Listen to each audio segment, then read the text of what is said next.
Thank you, Mr. Chairman.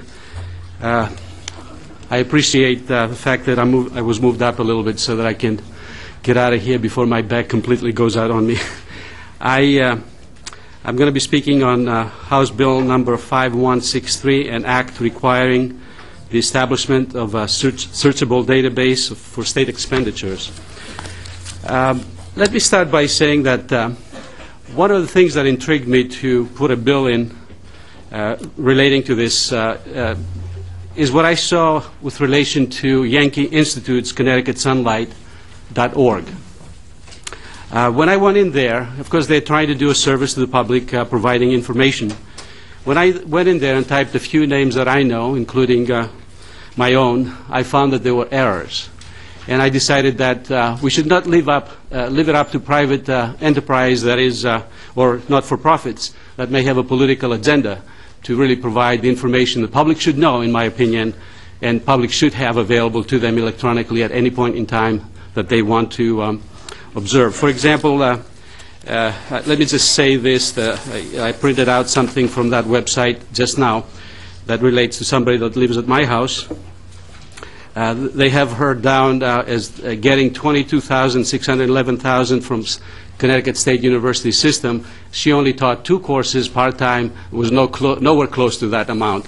And what's happening there is the computer program that they've used is erroneous, and they're summing up the whole year income and putting it in its category that may qualify, so you end up getting an inflated number. I hope the Hartford Courant is picking up on that. But more importantly, there's a lot of cynicism out there in the public relating to government, how much we spend, where we spend it, and our priorities. By passing this bill and making it law, we will make everything that it relates to government available to the public. They can go in and scrutinize it any way they want. They can call us and question us. There's going to be an increased transparency, increased accountability. It's going to increase the efficiency of government, which is very important as we look ahead into the next 20 years, and I will come to that in a moment. And in my opinion, it will actually, because of the pressure from the public scrutinizing things, it will actually reduce unethical practices and free up dollars that can be used for what we need to do best and what we are responsible for as public officials, as government, that is to help those that need assistance and to provide the public goods and services that are necessary for us to be a civilized society, a society that has a civilized environment, a society that actually increases the standard of living through some public provision. We have limited resources. We all know that.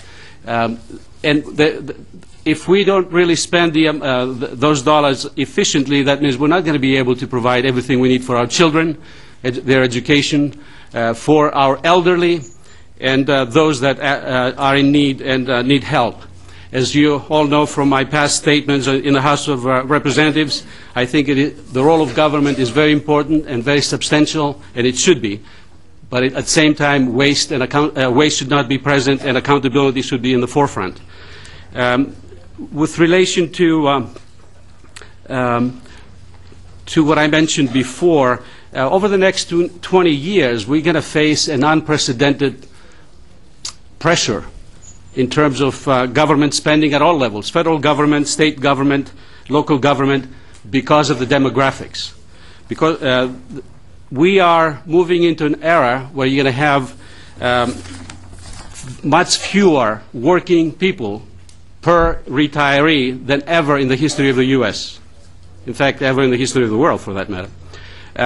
We are heading towards 2 working individuals per retiree, whereas in 1950 we had 7 working people per retiree. This is a massive change in the structure of the labor force and our ability to pay for all of those who will be retired, including me, especially the baby boom generation that will be coming into the retirement force in masses.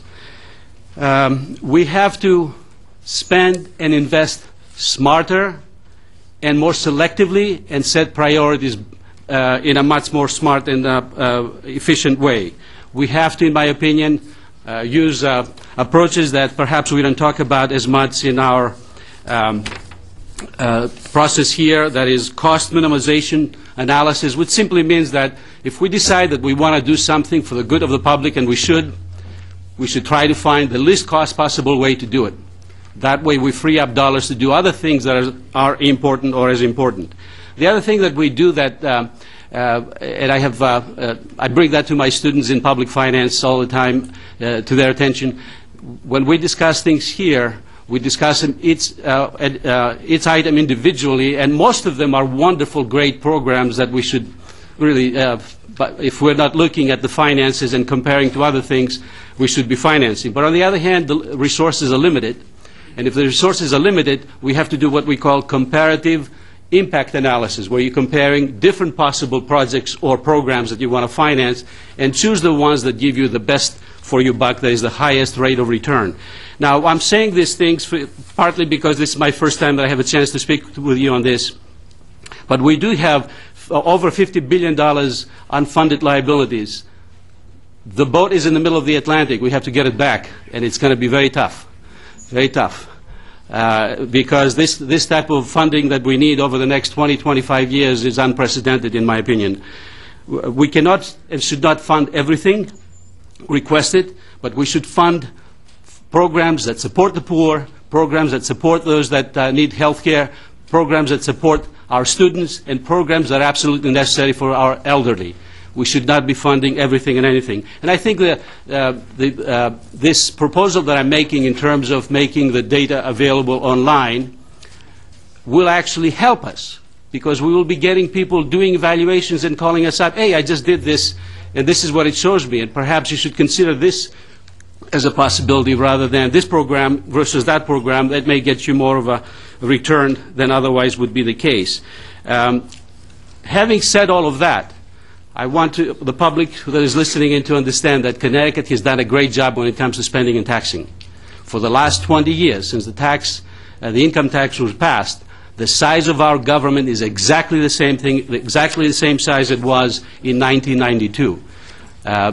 The reason that I'm bringing up the issues that I brought before, we are going to be facing a total different day when we look ahead in terms of the pressures we're going to have from an ever-increasing retired population, with the needs of our students and younger people rising, as we need to educate people at a higher level in order to be competitive in the world market.